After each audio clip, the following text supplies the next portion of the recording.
we can take this back next year. We need a new governor, don't we? Yeah! We need a whole bunch of new senators and assemblymen, right?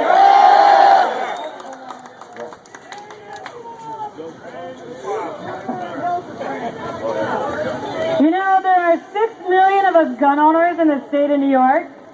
If each one of us gave this guy one of these, he would be in that. So I'm going to start it. Governor C. McLaughlin, please accept this from me to your campaign.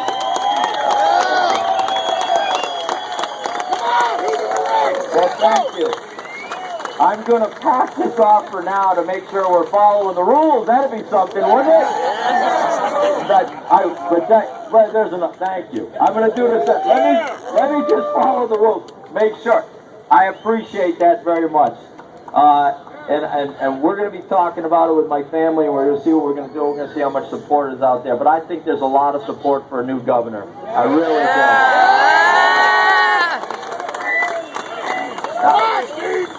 Albany is calling every one of you. The founding fathers is reaching out to you. The greatest generation is calling you. Your children, your grandchildren are looking to you to lead.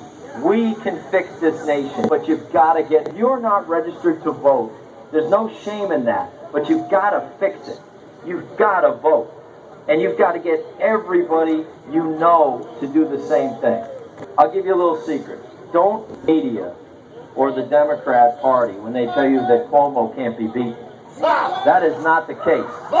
Last year in New York, there was 2 million votes, roughly, in the state of New York. There's 19 million people out as it is, but that's a presidential year.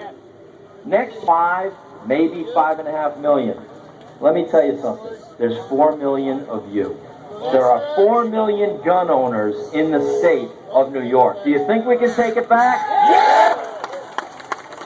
How many of those gun owners out here and all across the state are married and have children and or grandchildren that are of voting age? Raise your hand if you're married.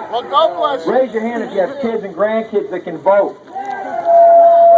We are not the minority. We are the vocal majority who's about to be heard next year. I can tell you that. One thing that I know in life is when people are proud of what they do, they don't hide it. They talk about it. Sometimes they brag, proud to show you what they're doing. But that's not what took place with the Unsafe Act. Not at all. Andrew Cuomo, in the biggest act of political cowardice I've ever seen, jammed this down the throats of New Yorkers without debate, without hearings, without any input from you or even the legislature. And now, it is time for us to speak and take this state back.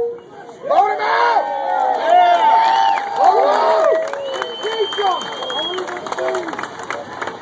Hey, Rick. Now you know, he knew how upset you'd be, and he didn't care.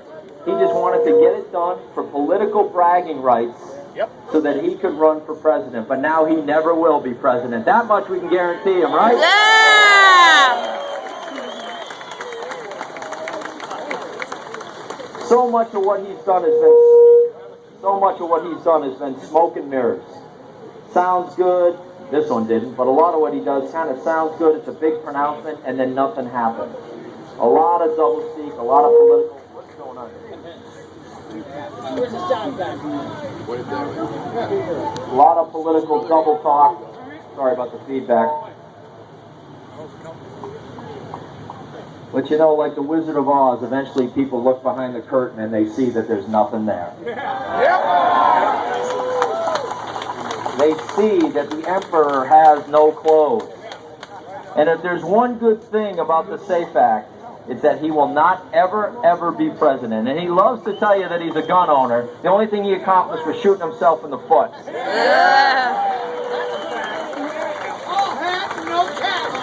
There are 62 counties in New York State. And in an unprecedented, historic move, 53 of those counties have stood up and opposed the Unsafe Act. It is historic. It is unprecedented.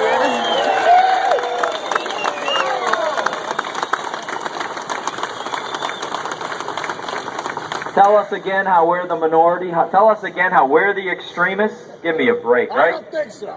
Along with those counties, sheriff's association, chiefs of police, villages, towns, the mental health community, all as one stood up and said, this is wrong, this has got to go. Now, here's the thing.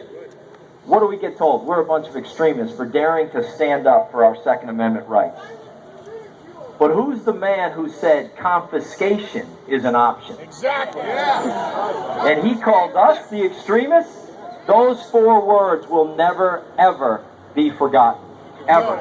Nobody is going to forget those words. And I think it's destroyed this man's chances of ever being president. And I don't think he's going to be governor after next year either.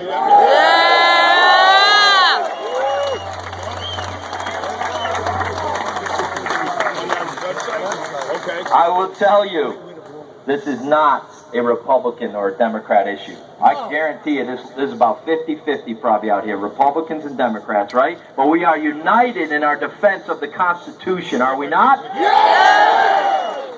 This is about progressives versus the rest of us. And when a politician uses the word progressive in front of their name, you better run. Because I guarantee they do not stand for the same values that you do. No. So in closing, thank you so much for the support. I am proud to be inside that building fighting the madness every day on your behalf. Thank you!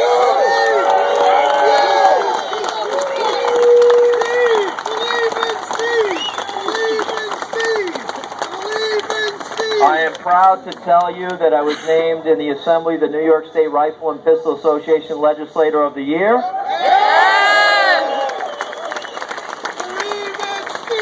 And that plaque will hang right behind my desk so everybody who comes in my office sees it. I guarantee you that. I will tell you, do not lose hope. Do not lose faith. Get to work. Make sure you're registered to vote. Make sure you're carrying voter registration forms with you. It's up to us. We've got to get involved. Find candidates that you believe in and work for them. We owe our founding fathers that. We owe our kids that. We owe this nation that. Yes. You know in your gut this country's hanging by a thread.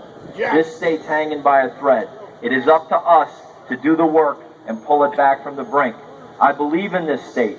I believe in America. We can fix this mess. Do not lose hope. Do not go quietly into that good night. Take America back. God bless you. God bless the Constitution.